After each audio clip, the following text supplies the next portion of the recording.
It is extremely disappointing to me that the Congress, before taking the August recess, failed to act on some of the most urgent measures in the field of national security. The extension of selective service is an example. Also, because of the tardiness in getting around to the defense budget, the Congress left us in a very clouded situation. Clouded as far as it left us to guess about the amounts we may spend and about the size of the military forces we may maintain. It left us uncertain about our authority to pay certain allowances due to families of many servicemen in lower ranks, and about the authority to authorize the combat zone tax exclusion for servicemen in Vietnam. I assure you that rather than permit suffering by our service personnel and their families, I am seeing to it that they continue to receive their full allowances and their tax benefits.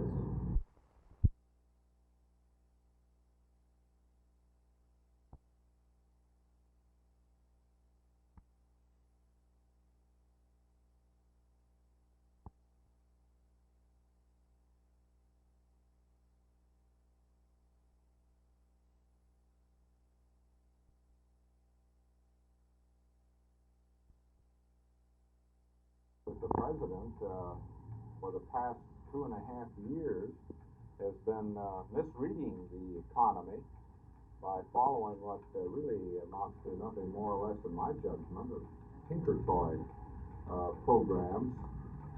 And the last weekend at Camp David, he finally, I think, understood the politics of what has happened in connection with the mismanagement of the economy, has made these moves. It's that simple.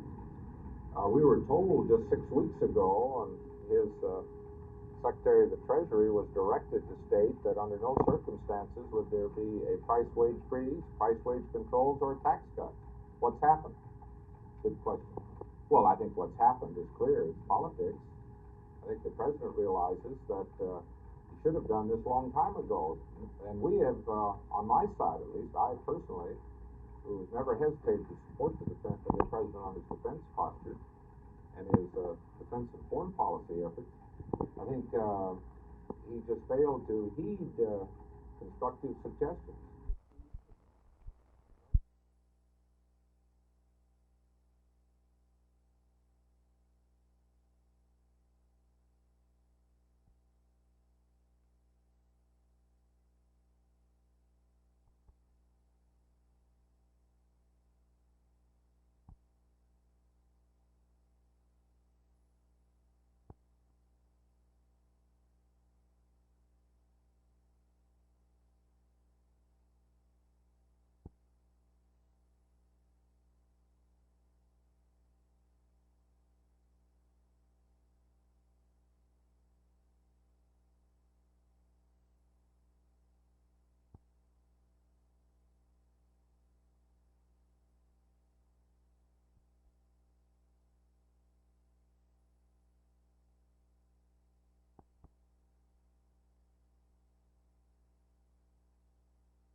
I would like to add one more first to it, that the Honorable Sharkey be the first mayor of the first city of Texas to implement some sort of an earnings tax to help broaden the base of our city support.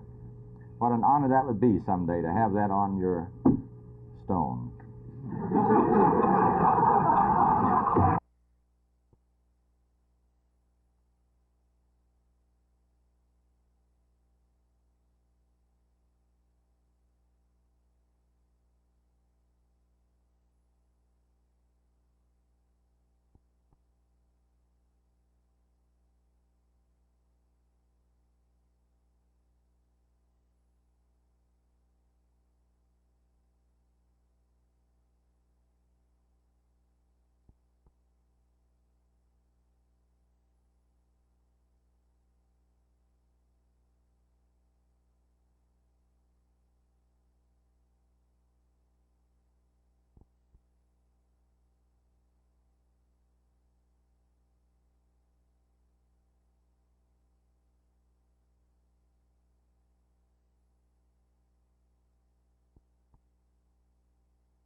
Now therefore be it resolved by the City Council of the City of Dallas, Section 1, that this council does here and now go on record as censuring Councilman Jesse Price or any other council member who would advocate the disobedience to the laws of the United States and of this state, and calls upon all of the citizens of this community to obey the laws, even some of which are not to their liking, but that for the overall good of law and order in this community, this state, and this nation, law must be preserved, and any attack upon the laws must be made through the orderly processes of the courts.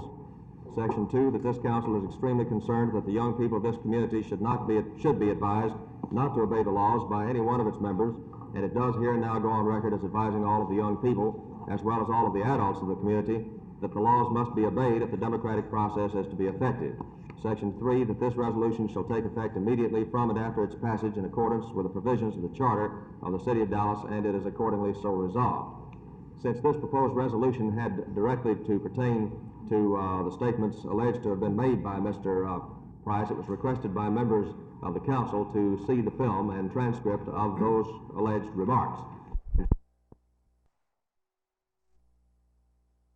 The conduct of this investigation in Houston last week has resulted in an unjust and unfair attack on Lieutenant Governor Ben Barnes.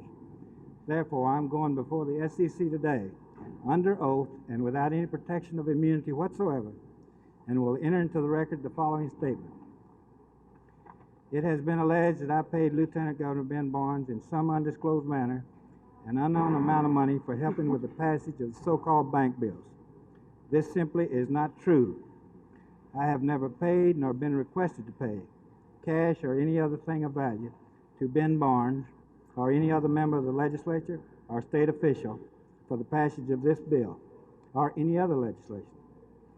I certainly never had any such discussion with Lieutenant Governor Ben Barnes. The record, when fully examined, will bear this out. Any other conclusion by anyone is a complete and total falsehood.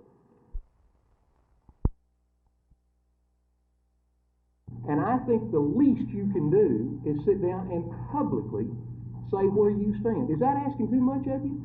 Is that asking too much of you, Ms. Rimmer? Whether you're for it or against it, doesn't matter if you'll just make the stand.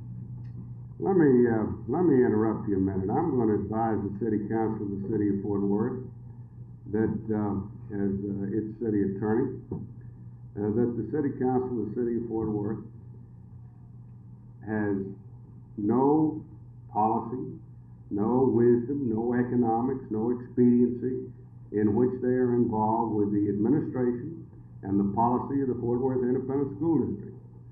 The citizens of this community elected the Fort Worth Independent School District Board to perform their functions, and they're performing them. There is also a suit pending in the federal court, the United States District Court for the Northern District of Texas. And neither this city council, nor any member of it, nor the city attorney, nor any one of his assistants is going to comment on that pending litigation or become involved in it. It's in a different forum. It's not a matter before the city council. And I'm just advising this council that they just have to place their trust and confidence both in the United States District Court for the Northern District of Texas and in the Fort Worth Independent School District Board of Trustees, and that's just about the size of it.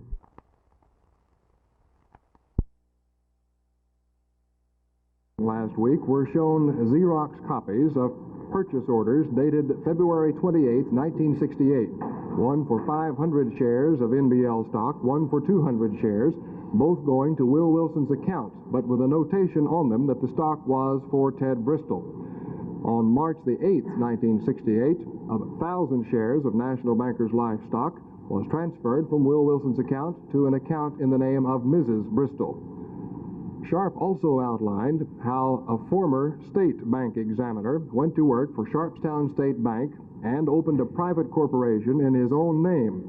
Then money from Sharpstown State Bank was loaned through the private corporation to state bank examiners and to FDIC examiner Bristol to finance their own personal stock purchases. This is Rosser McDonald, Channel 8 News on the Move in Austin.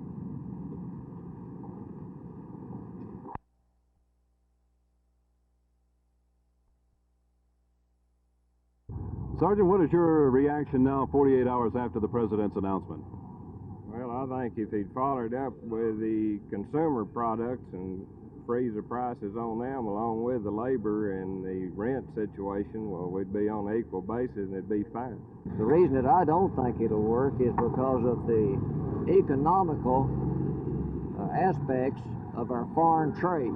Well, I thought it was very good, and I know it was long overdue, and it was something that's well needed. I think Mr. Nixon is a good man that just had time to work his program out. Sir, what is your reaction to the president's economic message? I think it'll work. I'm glad he finally has done something. I think he's needed to do something in a while, and his previous outlooks on it have not worked. It's been proven. I think this will do some good, and I hope it doesn't go any longer than the 90 days. I believe it was the right thing, because I believe it'll stop some price increases for a little while, you know. Hopefully they'll extend it.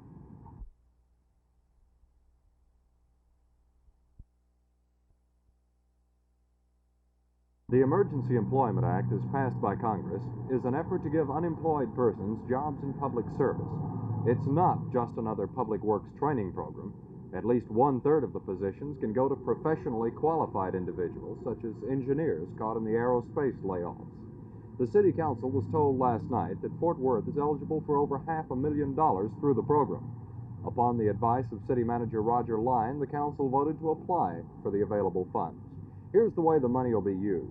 First, the positions to be filled with the grant money must have been vacant for over 30 days. And second, the persons hired to fill those vacancies must have been unemployed at the time they apply for the jobs. Currently, the city has about 50 positions vacant because of lack of funds. The federal grant, if approved, would neatly fill those positions to the city's benefit and would also provide work for 50 of the city's unemployed. Jay Lewis, Channel 8 News on the Move, Fort Worth.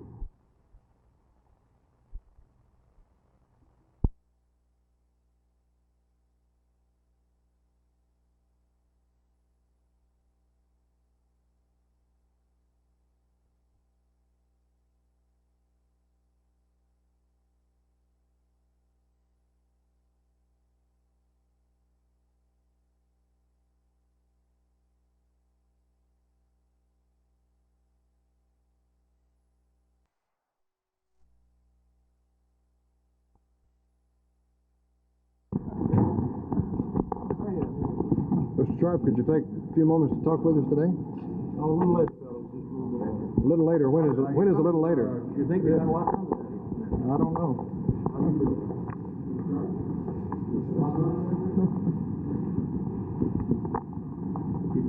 When is later, Mr. Sussman?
Dude.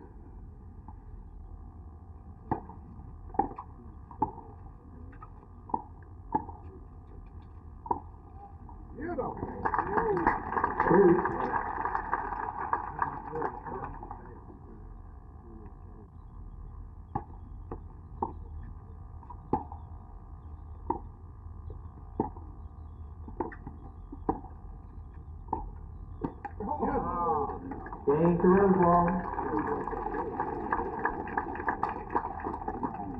4-3. Rosewall leads the second set.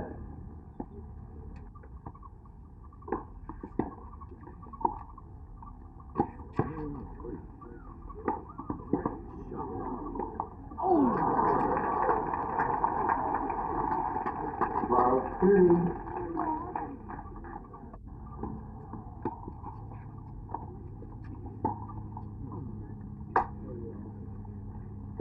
All.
The address here is 5028 Bryce on the fashionable west side of Fort Worth.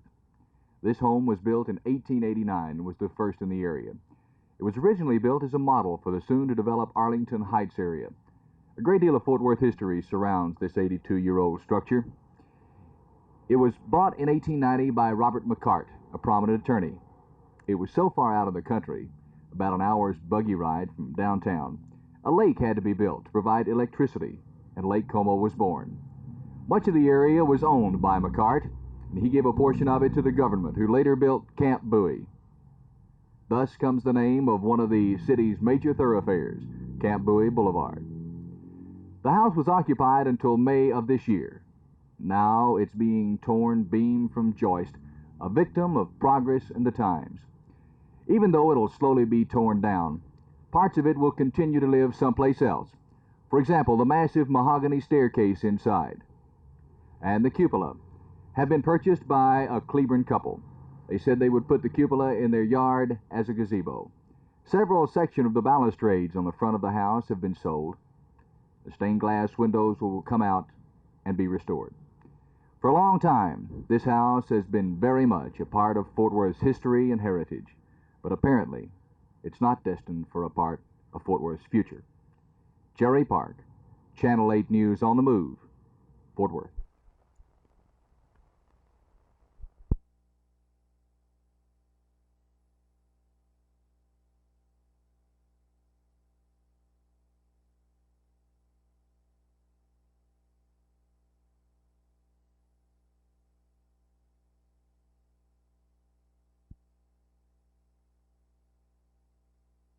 We're hopeful that the trademarks of our team this year will be a very aggressive performance on both sides of the line of scrimmage. We're going to place all our emphasis during two-a-day practice on being aggressive and trying to take the game away from the opponent in every way we can. Of course, the way this develops in terms of plays and defenses is a matter of who you're playing and what type of tactics you have to employ, but our squad has agreed that our first objective is just to be the aggressor, again, on both sides of the line. You're going to run, pass, or a combination? We hope that we'll have a balanced offense. We feel better equipped than we were a year ago to have a good balance. We have big, strong running backs, not a great ability, but good ability, good speed, and they do like to hit, and we think that our offensive line has improved from last year, so we're looking for much better overall balance offensively. Where is your strength right now? I'd say I'm overworking the word, but I think the balance has to be our strength, and the other factor that we must develop is to take the game out of the hands of the opponent.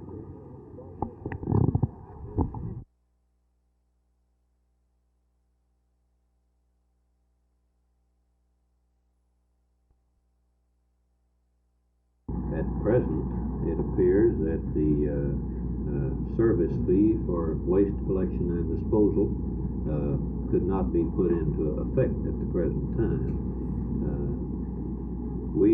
I'm working with our budget people now, and we expect to have a recommendation for the City Council next Monday to give them an approach for going ahead with a budget that will meet the variable items that we have to confront at this time. You realize that the City of Dallas the City Council has to set the tax rate in the early part of September, which means that they're going to have to look at the alternatives of what items can be delayed. And we know that the 3% increase will have to be delayed, and possibly the other merit increases would have to be delayed during the period of the freeze order.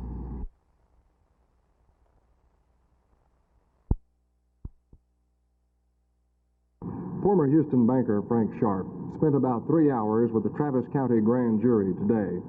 This came after he went before Judge Tom Blackwell to make certain that the federal immunity order would apply in state courts. Judge Blackwell said that he could not understand why the SEC, U.S. attorneys, and the federal courts saw fit to grant immunity in this case, but since they did, he had no choice, and the immunity would apply in state courts Therefore, Mr. Sharp could go before the grand jury and testify under the immunity. Mr. Sharp then spent about 3 hours before the Travis County grand jury, and of course that testimony was secret. Meanwhile, Channel 8 News has learned that in depositions given to the Securities and Exchange Commission last week in Houston, Frank Sharp outlined to the SEC attorneys how stock purchases were funneled through the brokerage account of former Texas Attorney General Will Wilson to go to former Federal Deposit Insurance Corporation examiner Ted Bristol, formerly of Houston, who is no longer with the FDIC and now living in Dallas.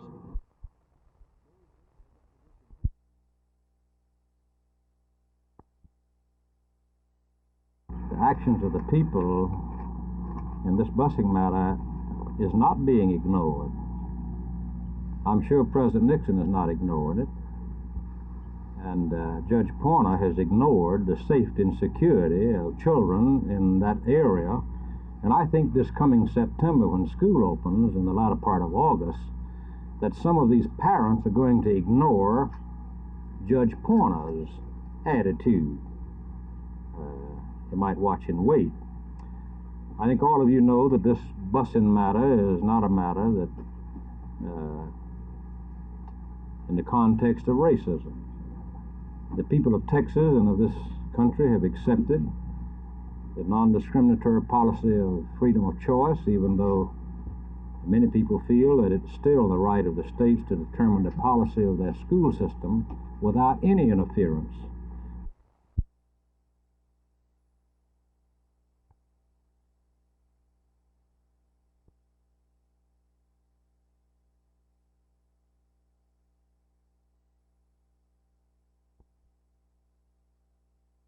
Mr. Sharp, was there any purpose for the loans other than the passage of the banking bills? We have no comment this time, fellows. There's going to be open hearings tomorrow. Is there any reason to wait till then? Yeah.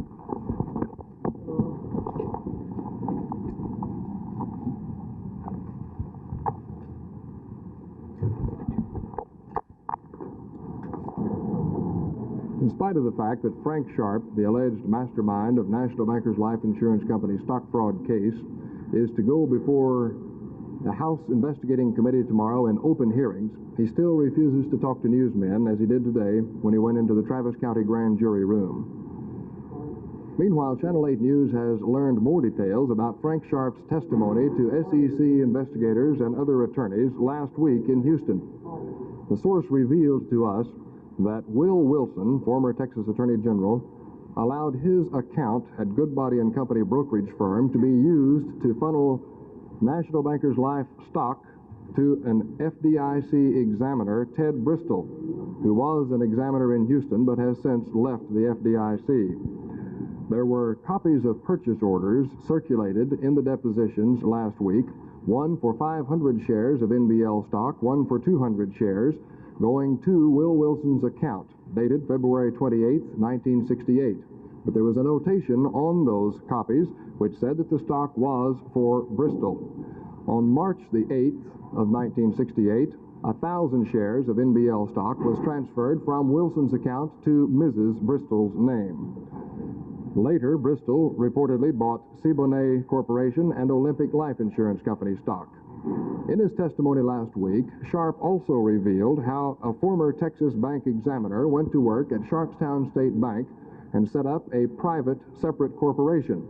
Then Sharp explained through that corporation, Sharpstown State Bank funds were loaned through the private corporation to state bank examiners and to Bristol, the Federal Deposit Insurance Corporation examiner, which they used to purchase stock. This is Rosser McDonald, Channel 8 News on the Move in Austin.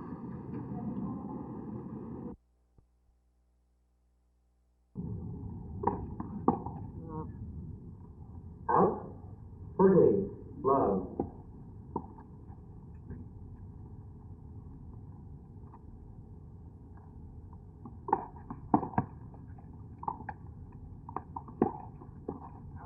Out. Change and second set to Mr. Alexander. 16 to 3. Mr. Sally won the first set.